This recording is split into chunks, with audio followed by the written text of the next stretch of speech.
Dulu ke teko weh derak dululah sebelum kita kena seteruk. Sebelum kita kena seteruk, kita suka ni derak tak. Lepas tu kita gapo ni dah suka derak ke, kita pergilah masjid Kobekhiyah tu. Bila semaya tu tak ingat. Dia malam-malam terakhir ke, dia ada baca doa kunut. Jadi Tok Imeh royak dah kita tak berapa dengar muka kita ni duk luar.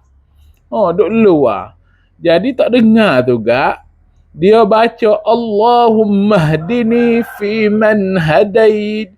Kita dengar Allah tu sebenarnya kita pun Allah turun lalu. Bukan kita sorang. Penuh luar ni. Kebanyakan.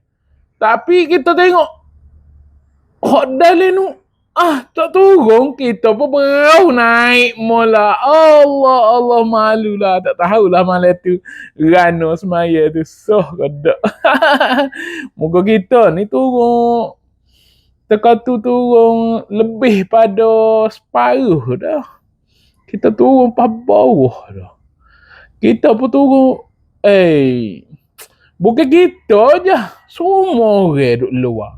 Puhak tengok orang bangun tu gak, kita pun bangun retek lah.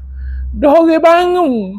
Allah lah, tak tahulah semaya rana hari tu.